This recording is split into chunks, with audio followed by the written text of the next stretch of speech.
Buongiorno, benvenuti alla TG Sicilia. Le principali notizie. Palermo, camera ardente alla caserma Lungaro per Vincenzo Agostino, padre dell'agente ucciso nell'89 da Cosa Nostra insieme con la moglie incinta. Non ha tagliato la barba per 35 anni sperando, senza riuscirci, di conoscere la verità sulla morte del figlio e della nuora. Domani i funerali in cattedrale. La mafia si riorganizza. A Palermo sequestrati beni per 1 milione al nipote del Papa.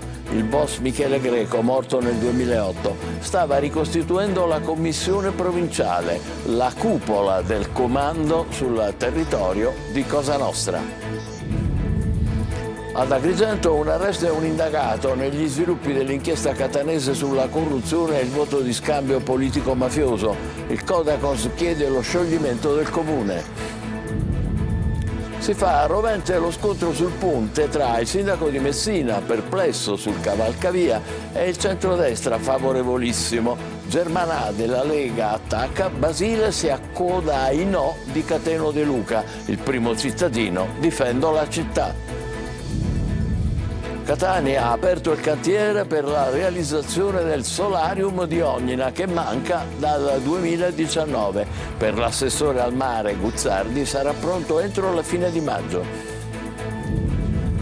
Funivia dell'Etna sostiene il progetto di 10 club aderenti all'associazione Catania Rossazzurra e dà vita al progetto multidisciplinare Sport per Catania. La Scala dei Turchi di Realmonte con la sua affascinante Marna Bianca entra a far parte, unica in Italia con le Dolomiti, tra i siti geologici più importanti al mondo. Calcio, sprofondo rossazzurro, il Catania perde anche con il Sorrento e viene risucchiato nel vortice dei play-out. Sabato decisiva la gara contro il Benevento. Il Messina pareggia 2-2 con il Potenza e conquista la salvezza.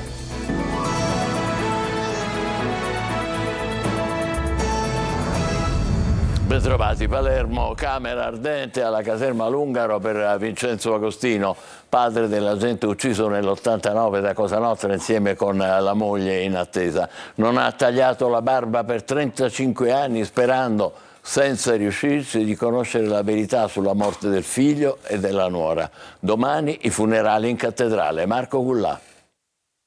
Una vita spesa alla ricerca della verità e così dal giorno dell'omicidio di suo figlio Nino e di sua nuora Ida Castelluccio aveva promesso: non mi taglierò la barba fino a quando non saprò la verità sugli assassini e sui mandanti.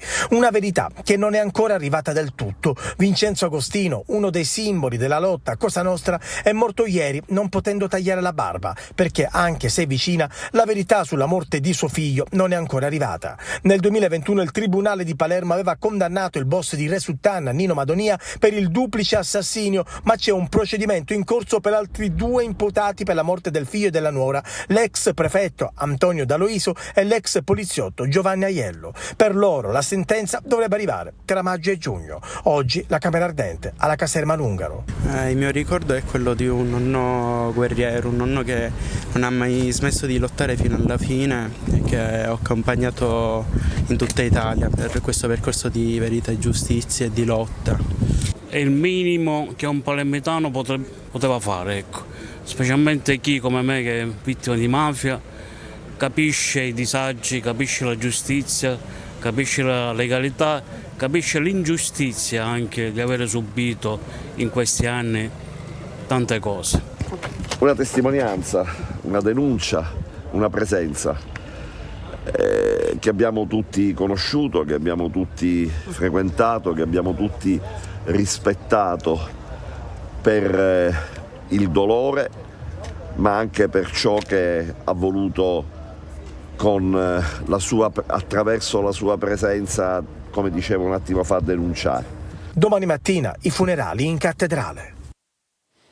E intanto la mafia si riorganizza. A Palermo sequestrati beni per 1 milione alla nipote del Papa. Il boss Michele Greco, morto nel 2008, stava ricostituendo la commissione provinciale, la cupola del comando sul territorio di Cosa Nostra. Adelaide Barbagallo. Cosa Nostra cerca nuovi padrini e dopo ogni duro colpo inferto dagli inquirenti anche nuovi equilibri. A Palermo ci stava pensando Leandro Greco a riorganizzare la commissione provinciale di Cosa Nostra, prendendo parte a numerosi incontri con esponenti di vertice e di altri mandamenti. Personaggio di spicco è ritenuto il capo del rione palermitano di Ciaculli. Arrestato nel 2018, è figlio di Giuseppe e nipote di Michele Greco, detto il Papa per il ruolo direttivo che ricopriva all'interno dell'organizzazione mafiosa. Oggi molti dei suoi beni sono stati sequestrati, un patrimonio stimato in oltre 1 milione di euro. Colpo su colpo gli inquirenti lavorano ai fianchi le famiglie mafiose, con arresti eccellenti e sequestri che creano scossoni e fibrillazioni all'interno dei clan. La mafia palermitana e più in generale della Sicilia occidentale oggi cerca una nuova guida forte e stabile. Sul fronte orientale, periodo complicato per i cursoti milanesi, Santa Paolo Ercolano, il clan Cappello. La guida deve essere in grado di reggere bene le fila degli affari che si chiamano droga, corruzione, appalti. L'arresto di Messina Denaro è stato certamente un grande successo per lo Stato, non smette di ripetere il procuratore di Palermo Maurizio De Lucia, ma non ha segnato la fine di Cosa Nostra. Un'organizzazione camaleontica come Messina Denaro, che si scopre avesse pure un profilo Facebook con il nome di Francesco Averna, medico chirurgo laureato all'Università Bocconi di Milano, single, attraverso il quale contattava donne e con alcune si è perfino incontrato. Un modo per portare avanti la sua latitanza e al tempo stesso vivere alla luce del sole senza destare sospetti. Ad Agrigento un arresto e un indagato negli sviluppi dell'inchiesta catanese sulla corruzione e il voto di scambio politico-mafioso. Il Codacons per questo chiede lo scioglimento dell'amministrazione comunale. Davide Sardo. Ancora una tegola sul comune di Agrigento. Dopo l'arresto per corruzione del capo di gabinetto del sindaco e comandante della polizia locale Gaetano Di Giovanni, su Palazzo dei Giganti si allungano le ombre della recente operazione Pandora della procura di Catania, che ha scoperchiato intrecci politico-mafiosi al comune di Tremestieri con arresti eccellenti tra politici e professionisti. In manette anche il catanese Paolo Di Loreto, consulente per il piano regolatore generale di Agrigento. Il comune gli ha subito revocato l'incarico. Tra gli indagati c'è anche Maurizio Erbicella, incaricato di occuparsi della VAS, la valutazione ambientale strategica, e pagato 70.000 euro, quanto basta per far proporre al Codacons lo scioglimento del comune di Agrigento per infiltrazioni criminali. Ci sono tutti i prerogativi, ci sono comuni nel palermitano che sono stati sciolti per molto ma molto meno. Noi abbiamo chiesto che venga inviata prima la commissione, adesso chiediamo direttamente lo scioglimento, perché la commissione non c'è bisogno che arriva neppure ad Agrigento, perché basta leggere le carte dei SUV, del provvedimento di arresti a De Giovanni e del provvedimento di arresti al tecnico di Catania. Basta questo, chiaro a tutti, tranne a qualcuno che ancora continua a rimanere in carica. Domani pomeriggio in piazza Pirandello, di fronte al municipio, è stata organizzata una manifestazione pubblica per la legalità e la trasparenza. Voltiamo pagina, si fa a Rovente lo scontro sul ponte tra il sindaco di Messina, perplesso sul cavalcavia, e il centrodestra favorevolissimo. Germanà della Lega attacca, Basile si accoda al no di Cateno De Luca e il primo cittadino replica: difendo la città. Francesco Triolo. Federico a Corinti o Federico II? Ma ovviamente non è Federico II il grande, è Federico II De Luca. Da alleati ad avversari è il ponte a dividere il sindaco di Messina Federico Basile e il senatore della Lega Nino Germanà.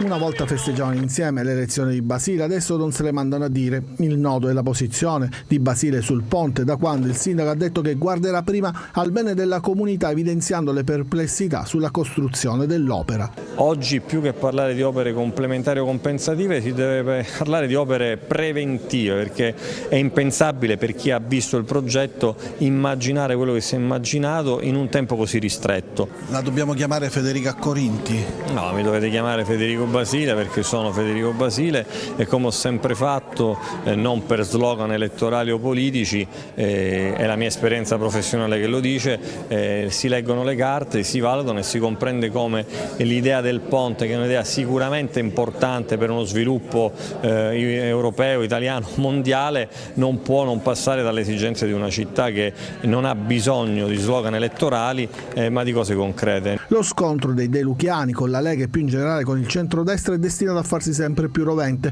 con il passare delle settimane e l'avvicinarsi alle elezioni europee. La fase elettorale di Federico Basile, che doveva essere eletto dalla città e quindi dice a gran voce sia lui che Cateno De Luca dicono sì al ponte. Poi c'è la fase intermedia dove c'è un sindaco che è sindaco della città, quindi parliamo fino a qualche mese fa, che tiene una posizione apprezzabilissima, responsabile, quindi dice sì, va bene il ponte, ma comunque con tutto quello che serve per la città, ok, sindaco responsabile. Poi c'è la terza fase, che è quella elettorale, tirato dalla giacca dal suo leader, da Cateno De Luca, che gli dice: caro Federico, tu in questa fase, io sono candidato alle europee, devi dire che sei contrario al ponte. Una collisione tra due navi mercantili è avvenuta stamane a largo della Sicilia, a 14 miglia da Capopassero. Lo scontro ha coinvolto una nave cargo liberiana e una portacontainer portoghese. Da accertare le cause dell'incidente, la Guardia Costiera ha inviato sul posto navi e aerei che stanno verificando eventuali danni ambientali. Ora le due navi hanno ripreso a navigare lentamente verso le coste siciliane. La Sicilia ha le prese con l'emergenza idrica, mentre si cercano soluzioni e si pianificano interventi, buona parte dell'acqua erogata continua a disperdersi a causa delle condotte fatiscenti. Emanuela Corsi. Piogge carenti se non inesistenti, ma soprattutto condotte e reti idriche fatiscenti che ogni giorno fanno perdere migliaia di metri cubi di acqua. Sono i due volti dell'emergenza idrica in Sicilia, dove mentre si discute di nuove fonti di approvvigionamento e dissalatori si fa fatica a ridurre le dispersioni di acqua. Se gli impianti di depurazione cittadini, denuncia l'Ordine dei Biologi di Sicilia, fossero stati ammodernati come previsto dalla legge nei tempi dovuti, avremmo a disposizione migliaia di metri cubi di acqua da utilizzare per l'irrigazione. Ed ancora, se i dissalatori di Gela, Trapani e Porta Empedocle, ormai con una tecnologia obsoleta e impattante, non fossero stati chiusi, migliaia di siciliani non avrebbero l'acqua razionata ogni 10 giorni. Allo stato attuale quasi 1 milione di siciliani dovranno fare i conti con un piano di razionamento che prevederà la riduzione forzata di forniture d'acqua potabile da parte di Sicilia Acque, la società che gestisce le reti idriche dell'isola, in 93 comuni nelle province di Agrigento, Caltanissetta, Enna, Messina, Palermo e Trapani, dove già nelle scorse settimane era stata razionata l'acqua potabile. Sono previste riduzioni tra il 10 e il 45%. A soffrire maggiormente per la carenza d'acqua per uso irriguo, oltre che potabile, le province di Agrigento e Caltanissetta. Nelle campagne agrigentine gli agricoltori chiedono, superato il problema dell'alga rossa, di utilizzare l'acqua del lago Arancio e salvare così la stagione. In alcuni comuni del Nisseno invece l'erogazione idrica nei serbatoi comunali avviene ogni 4 giorni e la società che gestisce il servizio valuta il ricorso alle autobotti, soprattutto per ospedali e scuole. A Catania ha aperto il cantiere per la realizzazione del solarium di Ognina, che manca dal 2019. L'assessore al mare Guzzardi dice: contiamo di consegnarlo entro la fine di maggio. Tonino De Mana. La giornata non è delle migliori, tuttavia sono in corso le operazioni per portare il materiale che servirà per costruire il solarium di Ognina. Tornano ad essere 3 i solarium a Catania con il gradito ritorno della piattaforma di fronte al nautico. Tutti, intoppi permettendo, saranno pronti entro maggio, mentre per le spiagge libere l'apertura dovrebbe avvenire nella prima decade di giugno. L'amministrazione Trantino accelera e, come annunciato dall'assessore al mare Guzzardi in mattinata, è stato aperto il cantiere per realizzare la piattaforma di Ognina. Una gru sta scaricando tonnellate di legname e ferro che poi dovranno essere assemblati. Oggi è la giornata della terra, ma è anche la giornata del solarium. Come da cronogramma abbiamo iniziato i lavori proprio questa mattina, tempo permettendo e imprevisti permettendo siamo in linea con l'apertura per fine maggio, inizio giugno. I catanesi ritrovano un solarium atteso addirittura da 5 anni. Sì, da 5 anni atteso, finalmente i catanesi potranno rivivere quello che è il famoso solarium del nautico. Contemporaneamente verranno realizzati il solarium di Piazza Europa e la passerella per disabili a San Giovanni di Cuti. Intanto è stata avviata la prima pulizia delle spiagge libere della playa. Restiamo a Catania, nuove proposte alla viabilità saranno presentate da residenti e commercianti che tra poco a Palazzo degli Elefanti incontreranno il sindaco trantino e alcuni esponenti della sua giunta. Sul tavolo c'è l'ultimo step delle pedonalizzazioni che riguarda, come vedete, Piazza Federico II di Svevia. Lo sport per traino, per fare crescere il territorio e sostenere le discipline minori che rappresentano un fiore all'occhiello a livello nazionale ed europeo per la città di Catania. Il brand Funivia dell'Etna abbraccia il progetto di 10 club aderenti all'associazione Catania Rossazzurra e così nasce lo sport per Catania. Eva Spampinato. Non solo un sostegno finanziario, ma una visione più ampia di crescita sociale ed economica per tutto il territorio. Dietro l'hashtag Lo Sport per Catania c'è anche questo, la voglia di aiutare quelli che sono chiamati gli sport minori, pallanuoto, basket, calcio a 5, per citarne solo alcuni, ma che in realtà sono un fiore all'occhiello della città di Catania e ci rappresentano in Italia e in Europa con grandissimi risultati. Un imprenditore investe sullo sport innanzitutto perché ci crede che lo sport sia un momento di aggregazione, di inclusione, è utile anche a livello sociale, può anche togliere qualcuno dalla strada, è un momento anche di formazione caratteriale. Il brand Funivia dell'Etna abbraccia con entusiasmo il progetto di 10 club aderenti all'associazione Catania Rossazzurra che diventano comunità. Per la prima volta un imprenditore privato si pone come collante con un unico fil rouge per sostenere tutti gli sport minori che poi minori non sono. Che noi siamo doppia eccezione, sport minore e femminile. No, siamo ovviamente contenti di far parte di questo grandissimo progetto e speriamo che possa essere l'inizio di una grande idea che possa coinvolgere anche molte più persone e anche molte più società. Meta Catania, Catania Beach Soccer, Nuoto Catania, Alfa Basket, Catania Elephants, Città di Melilli, Calcio a 5, Equipe Orizzonte, Polisportiva Canottieri Catania, Etna Padel e Triscelon Etna Sport saranno sponsorizzate da Funivia dell'Etna su impulso di Catania Rossazzurra, un'esperienza di partnership sociale applicata allo sport. Catania Rossazzurra è un'associazione socio-culturale e sportiva ricca di ben circa 300 soci. Lo sport non è soltanto gioia per la vittoria o amarezza per la sconfitta, lo sport è anche un fenomeno sociale che può contribuire a valorizzare la città. In occasione della partita del cuore, evento di beneficenza in programma mercoledì mattina allo Stadio Massimino di Catania, sarà modificata la viabilità come durante le partite di campionato, cioè dalle 9 fino alla conclusione dell'incontro. Sarà possibile acquistare i biglietti direttamente a botteghino solo per la curva nord.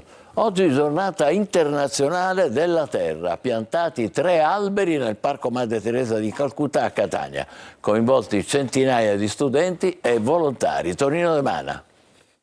I ragazzi delle scuole grandi e piccoli attorno ad un albero pronto ad essere messo a dimora nel Parco Madre Teresa di Calcutta. Anche Catania festeggia la giornata internazionale della terra e lo fa con tante iniziative programmate nelle scuole e non solo. È un albero che viene piantumato, è una vita che nasce e quindi i ragazzi hanno piacere di partecipare ed è una gioia. È stato piantumato in un luogo dove ovviamente c'è l'impianto di irrigazione, quindi l'acqua verrà fornita, ma gli alberi si nutrono di buoni pensieri, si nutrono di coccole come gli uomini. Un pianeta fragile e sofferente ha bisogno di un futuro migliore che passa anche attraverso l'educazione all'ambiente. Il messaggio è un messaggio ovviamente di speranza e di cultura attraverso le associazioni che abbiamo sul territorio affinché sin da piccoli possano iniziare a svolgere la cultura del dono, la cultura della solidarietà. In occasione della giornata della terra, la NASA ha lanciato l'invito a scattare un selfie globale. Tutti coloro che vorranno partecipare all'evento dovranno solo uscire di casa e fotografarsi nel proprio angolo di mondo accanto a montagne, parchi, fiumi e laghi per poi condividere lo scatto sui social media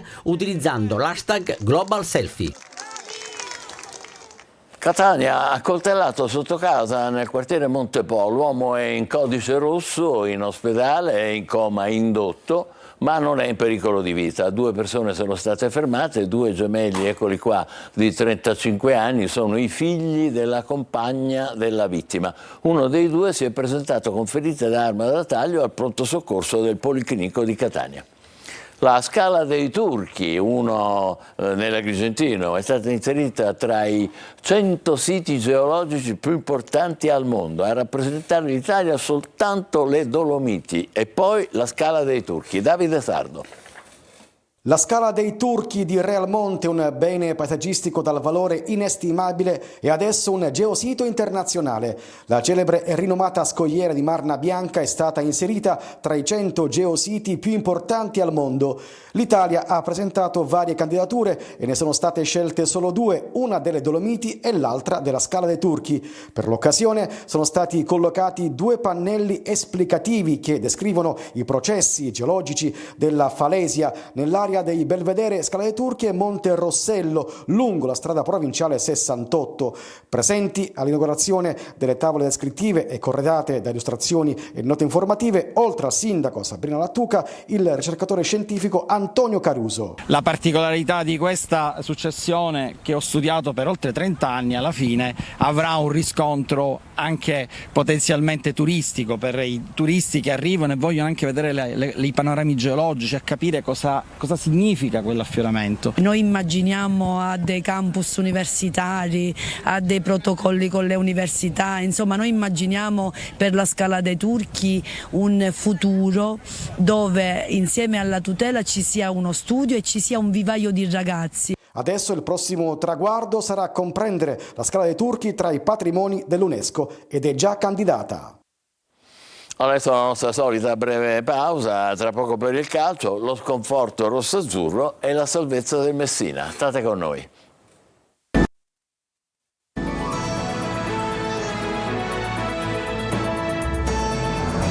Riprendiamo con il calcio, con il Sorrento, ennesima sconfitta per il Catania, la 17ª in campionato. I rossazzurri si giocheranno la salvezza e la partecipazione ai play-off negli ultimi 90 minuti della stagione regolare. Marco Carli. Il solito Catania, è proprio il caso di dirlo, visto il cammino portato avanti nel girone di ritorno, soprattutto in trasferta. La storia si è ripetuta a Potenza col Sorrento, squadra molle, senza voglia ed ennesima sconfitta, con l'aggravante questa volta perché contro c'era un avversario sereno, autore di un buon campionato. La bava alla bocca, in senso sportivo, doveva averla il Catania, e invece, come detto, solito film. Zeoli schiera inizialmente una sola punta di Carmine e 2 giocatori alle sue spalle, Zammarini e Marsura. Cianci resta in panchina. Quando vai fuori casa, Pietro è un giocatore importante, però doveva fare un lavoro in fase di non possesso sul play loro, e Zammarini e Marsura potevano farlo. Poi ho messo Pietro, non parlerei del singolo perché poi con Pietro io ho preso 3 gol, dunque poi ne ha fatti 2 lui. Il secondo tempo è dominato dal Sorrento, che quasi senza sforzo si porta sul 3-0. Colai sembra ancora di più una scheggia a sinistra contro la difesa lenta del Catania. Gli inserimenti di Loreto prima e di Cucurullo poi portano al 2-0. Gli etnei non hanno reazioni e per Ravasio è un gioco mettere dentro la palla del 3-0 nonostante l'estremo tentativo di Albertoni. Il Catania si ridesta tardivamente nel finale. Cianci in 4 minuti mette a segno 2 gol. Nei 5 di recupero però non ci sono altre occasioni, arriva solo l'espulsione di Marsura. Adesso ci si gioca tutto col Benevento in lotta per il secondo posto. Rossazzurri ancora artefici del proprio destino, la chiosa è di Zeoli. Se non c'è stato neanche questo punto, non c'è stato quello che tutti ci aspettavamo, la situazione non è facile, non è molto delicata, molto delicata. Con il pareggio 2-2 contro il Potenza, il Messina ottiene la salvezza matematica. Al triplice fischio e festa grande al Franco Scoglio. Sergio Colosi.